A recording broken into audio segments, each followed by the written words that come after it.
Okay, welcome back, family. Hi, YouTube people. Oh, I'm Hi, trying to find sis. the train. Hi. Hi, how are you? We're great. Are we? We're all Oh, great. well, Yeah, okay, so today's lesson, we really are great. Did you know that we're all great all the time? and perfect. Mm-hmm. And we're perfect. Yeah. And yeah, yeah. And we're completely taken care of all Mm. the time, right? It's true. It's only when we uh, fall for the temptation to believe that we are the ego, we are the body, that we can, you know, like fall off the rails, so to speak, and feel as if we're not in alignment. Yeah. Yeah. Yeah. But when we remember that God has never changed his knowing of what we are, his knowledge of what we are. When we remember that, we are his most beloved child. We are the Christ. Mm-hmm. We remember too that we're nothing other than that. Yeah. Yeah. Very intellectual, isn't it?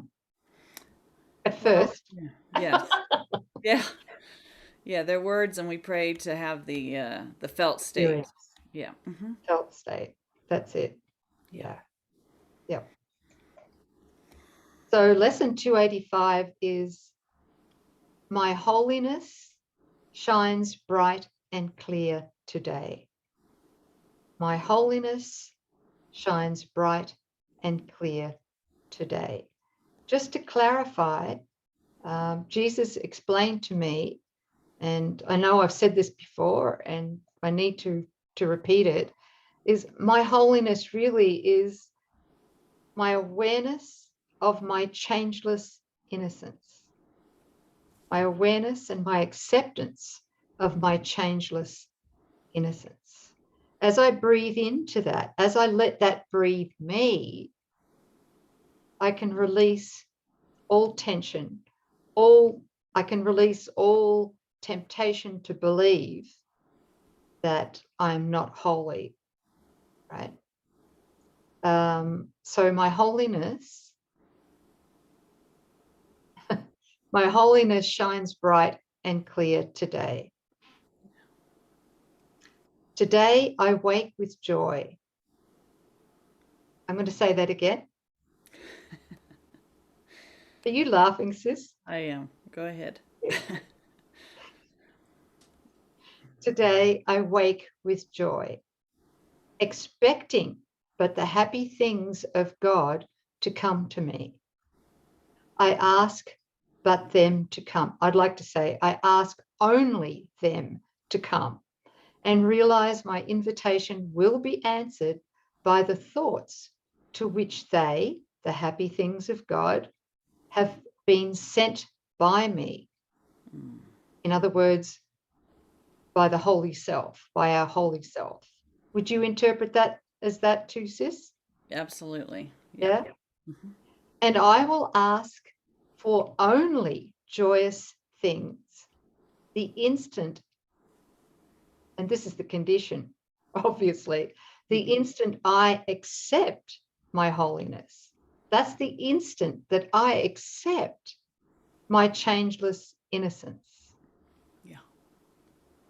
So we actually accept and receive our innocence as the peace of God.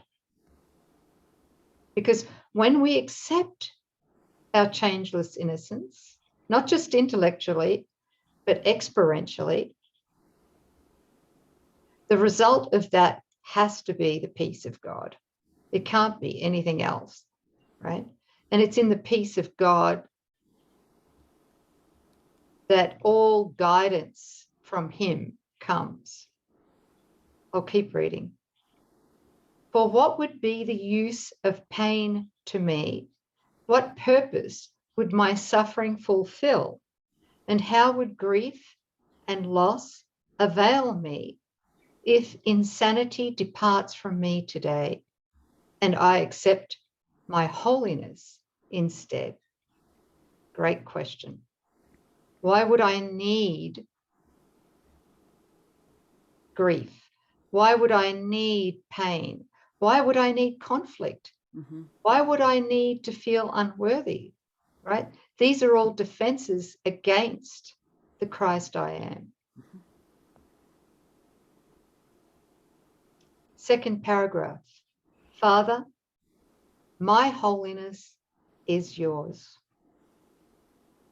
Let me rejoice in it, and through forgiveness be restored to sanity. Your Son is still as you created him. My holiness is part of me and also part of you. And what can alter holiness itself? Nothing. Nothing at all. Absolutely nothing. So, sis, there's a footnote there. Yeah. On the COA edition of the course. Can you share that with us? Sure. So it's footnote 97 here, and it says, the sequence here seems to be that when I accept my holiness, I will ask for only the happy things of God to come to me. And then I will wake in the morning expecting a day filled with only them. By implication, then, when I awaken expecting a day filled with unhappy things, it is because I have asked for them to come to me as punishment for my unholiness. And so that's that pointer back to we're always deciding what we are and then looking outward based on that first determination. So if we accept our holiness, that gives rise to the expectation of the good that God has for us.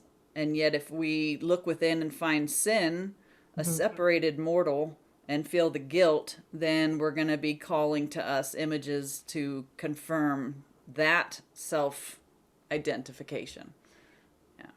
Yeah. It's very logical, isn't it? It is. Yeah. First within, then without. Yeah. Yeah. Beautiful. All right. So my holiness shines bright and clear today. And I think that I would add here is, like you said, sis, is we need to look within first before we look outside of us externally.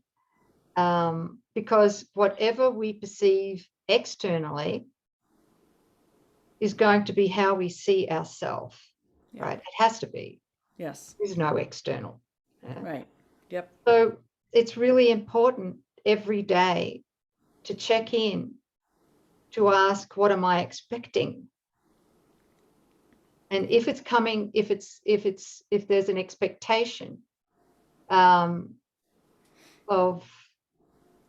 conflict or anxiety or whatever it is, then it must be coming from the origin of thought, which is the wrong identity.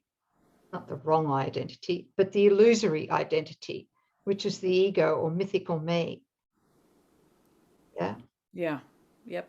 If it's coming from, if we expect the happy things of God, then that is coming from an identity that is sinless. Right. That's coming from our holy self. Yeah. Yeah, it's really what we're experiencing is what we think we deserve. So, who are you? The beloved Son of God or, a sinful, separated one? And thank God this really isn't, we think we're making a choice all the time, and it would seem that we are, but really there is no choice. We are holy. We're always as God created us, at home, changeless. So this lesson points to the absolute that's always there for us to experience, but for right? The defenses that we raise to try to have an experience of and something else. Mhm. And none of that is true. Mhm. So it's not really a choice at all. You're just picking reality or unreality, sensing a sense of unreality temporarily. Right. Mm-hmm. And, I mean, we've talked about this before, Hmm. coming to the place of being able to determine where our thought originates, whether it's coming from mythical me or whether it's coming from the holy self. Yeah. It's really an organic process of undoing Mm-hmm. the ego thought system. Yeah. Yeah. So Layers. layers. Yep. And do they ever stop? Uh, Not yet. Oh, yeah. I assume at some point learning ends and, knowledge takes over. So, yes, at some point. At some point it Yeah. does. Right. Mhm. Yep. So thanks for reading that footnote too. Sure. And I have a recommended blog. Mm. And in, we have some new family members who've come on board with YouTube just Mm. recently with the YouTube lessons, Yeah. and so they're not familiar um, with our resources that we have. Yeah. Oh, okay. So what we might do is Yeah. once a month or so is just to remind everyone that in YouTube, just underneath the video is a box, and it's titled, Description.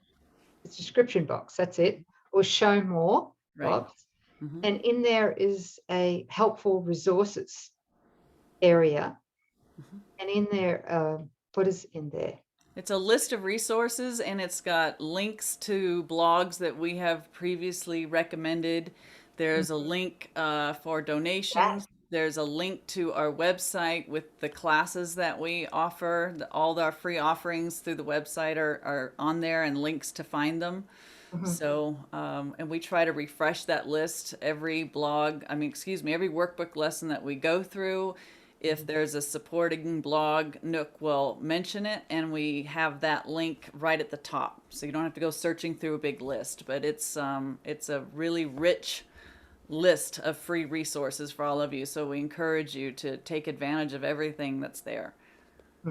Great, thank you, sis. And those who ask about the gap diagram, Mm. the diagram that we refer to often, Yes.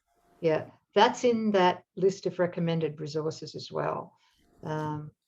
Yeah. And the other thing, and I'm going to mention it now, is that if you look in the recommended resources box from this lesson onwards, there's going to be an incredibly practical series of videos included here. There are 9 of them, and they're the communication series of Mm. videos. They're not done by you and I, they're done by Daniel. Right. Right. So Daniel's put them together, and they will be listed in the recommended resources there. So please look for them, the 9 videos. And what they do is take you through the 7 keys of authentic communication. Yeah, really, really helpful. Right. Very, very helpful. So we'll be referring to them often in the Thank next you. few, yeah, in the Yeah. next few lessons. Yeah. Because, it's one thing to do the lessons, and a lot of it at first is taken intellectually, but and which is helpful, and we have to do that. But then we need to integrate everything into our daily experience, Mm-hmm. especially our relationships. Mm-hmm. Right. So, going from mythical me or the ego to the holy self uh, involves, a process, and it's called the transfer of trust, as Jesus calls it, or the development of trust. Mm-hmm. And I think the backbone of that, other than the holy relationship, is learning how to implement the 7 keys. Right. you know, To authentic because relating. Mm-hmm. yeah, it Yeah. is, because what we're doing is we're going from mythical me, which is a totally inauthentic self concept, illusory self concept. We're going to the holy self. Well, we need to learn to be authentic. Yeah. And it's in that authenticity that we're able to find ourself. We're able to find the Christ and rest in that Christ, the Christ itself, the holy self. Yeah. Right. Yep. So please watch for those videos, look at them all, and take yourself through them. Yeah. Thank you. Okay. And the recommended blog. Oh, yeah, yeah. Oh dear. Not very good communicator, unfortunately. I used to be very good at communicating. You still are. Recommended blog for today, very powerful blog. It's called Defeating Guilt and Unworthiness Once and for All. And that link is going to be directly under this video. Yeah. That's Okay. one we could all use. Absolutely. Yeah. Yeah. Yeah. Thank you, sis. Thank you. Good. Well, thank you for joining us, beautiful family. And thank you, sis. Thank you, everybody. We'll see you next time.